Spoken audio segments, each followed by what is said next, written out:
भाई बात सुन लो बच्चों, तुमने मेरी सीख पर, मेरी शिक्षा पर अमल नहीं करा। अब तो अपने लालच वश मेरे शिष्य बने रहे, पर मेरी बात सुन लो, मेरा काला मुंह मत करो, मेरी एक अंतिम पुकार सुन लो तुम। सच्चाई पुण्यात्माओं, देखिए मैनेजमेंट और मैनेजमेंट के द्वारा बनाए गए कोऑर्डिनेटरों की ये घटिया हरकतें।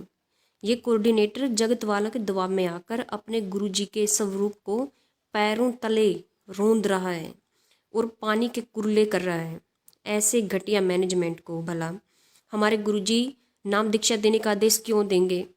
गुरुजी को चाहिए मंसूर जैसे भक्त, जिसने भगवान को पाने के लिए अपना अंग अंग कटवा दिया, लेकिन वो जगत वालों के दबाव में आकर उसने अपना शिष्य धर्म नहीं छोड़ा, उसने अपने परमात्मा को नहीं छोड़ा। जो जूते इन भक्तों को अपने सिर में मारने चाहिए थे, वे जूते जगत वालों के कहने पर गुरुजी को मार रहे हैं। पुण्यात्माओं, ये मैनेजमेंट कहाँ से फिर गुरुदेव भगवान का है? ऐसे गधों के हाथ में ये नाम दीक्षा देने की जिम्मेदारी गुरुजी क्यों देंगे? और ऐसी घटिया हरकतों से समाज में क्या संदेश जा रहा है? जब मैनेजमेंट खुद ही गुरुजी का आदर नहीं कर रहा, तो समाज भला कहाँ से गुरुजी का आदर करेगा? कहाँ से इस सतभक्ति को अपनाएगा?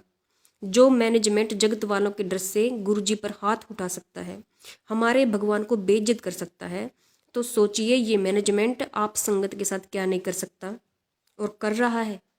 ये मैनेजमेंट गुरुजी के झूठे आदेश बताकर आपकी मर्यादा तोड़वा रहे हैं, आपसे राजनीति करवा के, धरने प्रदर्शन, आपके पैसों को चंदों में देकर, आप सबकी मर्यादा तोड़वाकर आपको काल भगवान के आहार बना रहे हैं, अकाल मौतों का शिकार बना रहे हैं।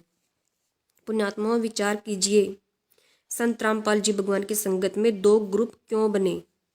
क्योंकि मैनेजमेंट की घटिया हरकतों के चलते ही गुरुजी ने अपनी साध संगत दूसरा ग्रुप खड़ा करना पड़ा, और उसके लिए गुरुजी ने पवनदास को निमित्त बनाया, साध संगतियां शुरू करवाई, भक्तों तक ये इस मैनेजमेंट की सच्चाई बताने के लिए कि ये मैनेजमेंट पूरा का पूरा काल प्रेरित है।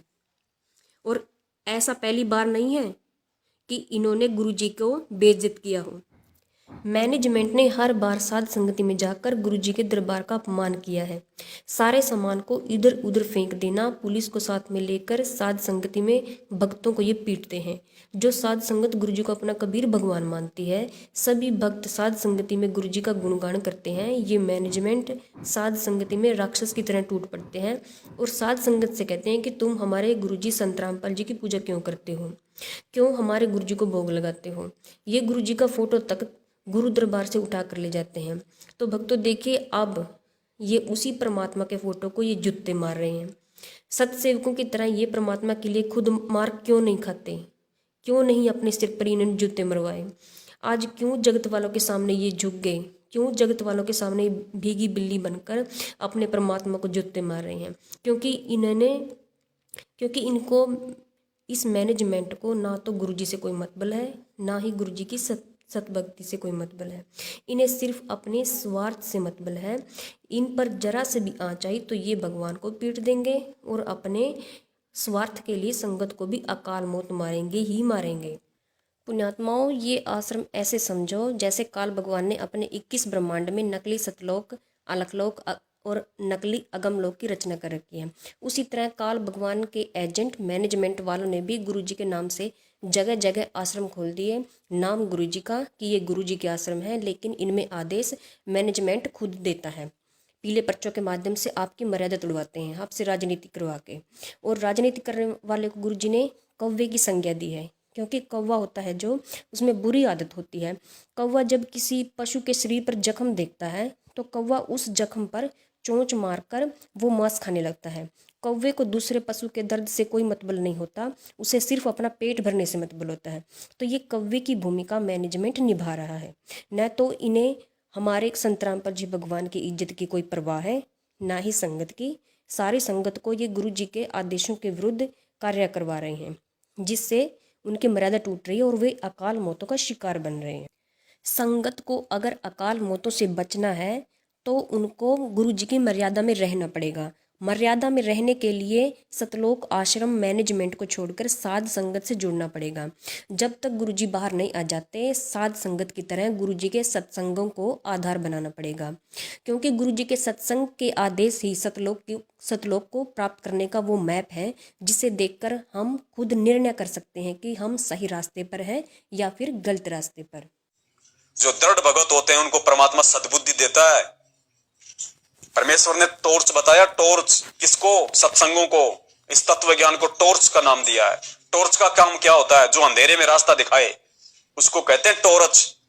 जो अंधेरे में रास्ता दिखा दे कि आगे क्या है, आगे कोई नदी है, कोई नाला है, कोई रोड है, अंधेरे में जो रास्ता दिखा दे उसको कहते हैं टॉर्च।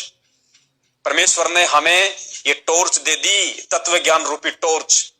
और ये टॉर्च लेके भी यदि हम आगामी समय को नहीं देख सकते कि आगे कितना भयंकर समय आ रहा है, इस पृथ्वी पे कितना तांडव मचाएगा ये काल भगवान, जितना हो सकेगा उतनी आत्माओं को ये खाने की कोशिश करेगा। इसको पता है कि वो परमात्मा आएगा।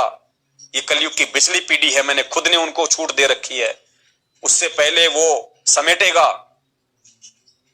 और पुण्यात्माओं, 1/3 जनसंख्या को लेके मरेगा। 1/3 जनसंख्या यानी पूरे विश्व की यदि 100 की जनसंख्या है तो 75 को लेके मरेगा। और जब 100 में से जब 75 लोग मरेंगे तो कितना भयंकर तांडव मचेगा।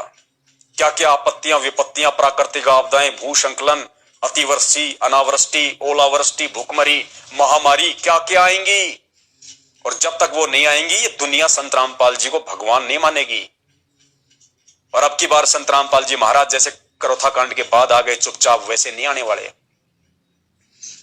तो ये तत्व ज्ञान रूपी टॉर्च के माध्यम से ये दास देख सकता है कि आगे आप भक्तों के ऊपर क्या बीतेगी। दुनिया तो रोज मर रही है, आज भी मर रही है।